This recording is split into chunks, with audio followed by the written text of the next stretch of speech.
If there's anybody approximating a kingmaker remaining in the Republican Party, to some degree, it is actually 78-year-old Republican Senate Majority Leader Mitch McConnell. And love him or hate him, and I don't like the guy, he has been one of the most effective Republicans in the last decade at just getting things done when Republicans want to do something and blocking Democrats from doing things when Republicans don't want them doing things. The Merrick Garland Supreme Court nomination certainly comes to mind.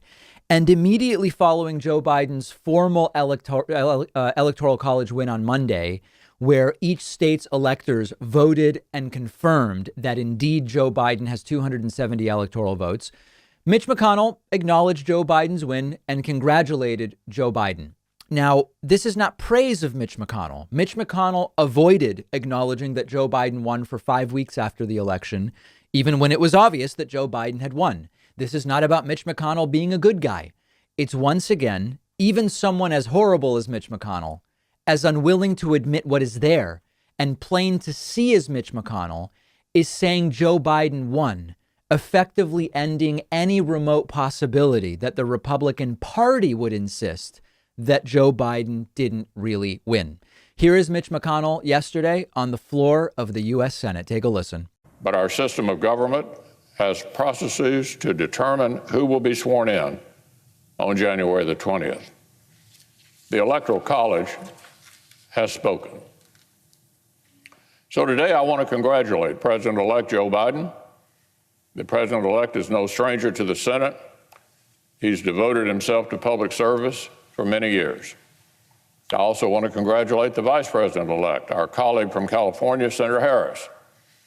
Beyond our differences, all Americans can take pride that our nation has a female vice president-elect for the very first time. I look forward to finishing out the next 36 days strong with President Trump. Our nation needs us to add another bipartisan chapter to this record of achievement.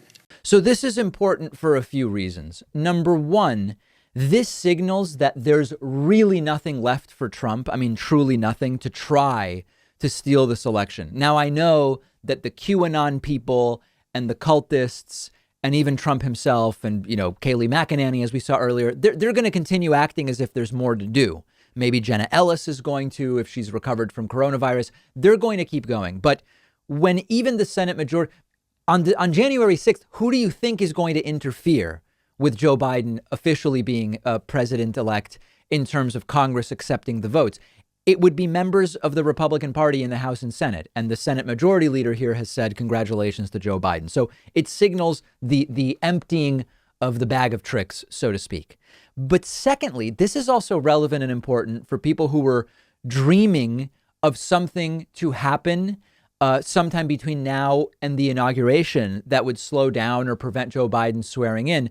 When Mitch McConnell acknowledges the president-elect, it really makes that dream, or really it's a nightmare, it makes it all but an impossibility. And we also learned that Mitch McConnell and Joe Biden spoke after this congratulations. Here's Joe Biden briefly speaking to the media yesterday, telling us how that call with Mitch McConnell went. I had a good conversation with Mitch McConnell today. I called him to thank him for the congratulations. Told him, although we disagree on a lot of things, there's things we can work together on. We've always been straight with one another, and we agreed we'd get together sooner than later. And I'm looking forward to working with him. I just want you to know I spoke with him. I've been calling other members. I spoke with some other members as well. There's about a dozen calling, and as I tick them off, I'll tell you who I've spoken to. Okay? Thank you. So that's straightforward and to the point there. So slowly but surely, all of the remaining I's are dotted and T's are crossed, to nobody's surprise, except for the millions of Trump cultists who thought that this might go some other way.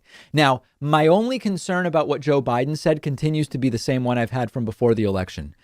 I hope that Joe Biden is merely paying lip service to the idea of getting things done with Mitch McConnell, because it would be cartoonishly naive to think that this Republican Party is going to work with you on anything. And as I've said before, The only way you would get this Republican Party to work with you on anything, there's two scenarios in which this Republican Party might help you. One is if they determined that getting in the way of what you're working on would actually hurt them electorally. Like if they determine, imagine that there's no stimulus passed now and Biden gets to oversee a second stimulus.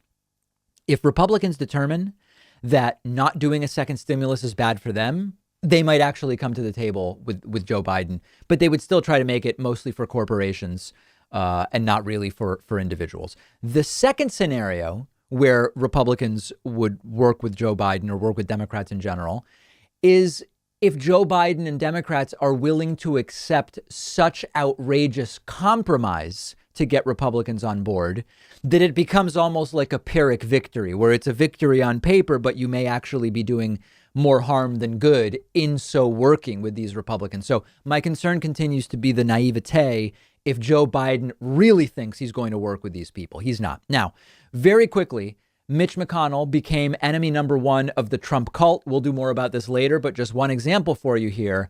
This is a video clip of Trump sycophant Charlie Kirk actually saying that this might be Mitch McConnell ruining the chances in Georgia of the Republican candidates by acknowledging that Joe Biden won.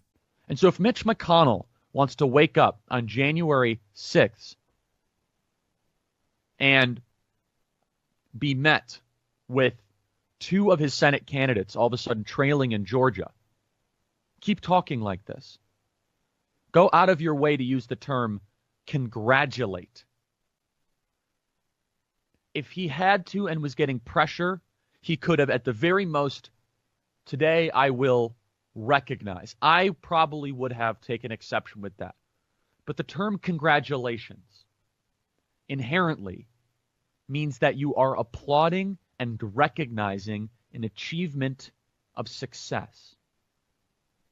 When do you use congratulations in your life? When people attain athletic accomplishments, when people get married, engaged. You typically don't use the term congratulations when someone just stole a bank. I love that. Charlie going full on. Charlie doesn't even stop at robbing a bank. He says it's like stealing the entire bank, just picking up the whole bank and taking it. Really fascinating stuff. So this is a similar situation to some Trumpists who now think Fox News is liberal and part of the problem. The idea that someone as wretchedly conservative as Mitch McConnell might not be a strong enough right winger just shows you how extreme the Trump cult has become. But understand that part of this is calculation by Mitch. Mitch knows they don't have the votes to actually stop Joe Biden from being president. He knows they can't do anything. And Mitch McConnell wants to get back to the standard partisan bickering and Republican obstruction of Democrats as soon as possible. And so what Mitch McConnell is effectively doing here is kind of ripping the Band-Aid off now and getting people back to reality sooner. Get Republicans back to being united about, the deficit and stopping anything Democrats want to do. So I actually, looking at it from the standpoint of Mitch McConnell, I think what he's doing here actually makes perfect sense. It obviously makes sense based on the votes. Biden won, and we knew that 5 weeks ago. But I think it also even is the right strategy if your goal is reunite the Republican Party and let's get back to stopping Joe Biden from doing a damn thing. And they may well succeed at it. One of our sponsors today is Magic Spoon. The reason I'm such a fan of Magic Spoon is they allow me to enjoy the delicious breakfast cereals I loved as a kid without all the sugar and without the unhealthy ingredients, because Magic Spoon makes breakfast cereal that you really can't tell apart from those tasty sugary cereals that we all know. But each serving of Magic Spoon has no sugar, 3 net carbs, and 11 grams of protein. So it's perfect for someone on a low carb keto diet, just anybody trying to eat healthier and cut back on the sugar. You can choose from cocoa, frosted fruity, cinnamon, blueberry, or peanut butter. They all taste amazing. And Magic Spoon now lets you create your own customized variety pack with the flavors you choose. They really do stand by their product and will refund 100% of your money if you don't love it. No questions asked. Go to magicspoon.com/Pakman to build your own custom variety box today. Make sure to use promo code Pakman to get free shipping. The link is right underneath this video.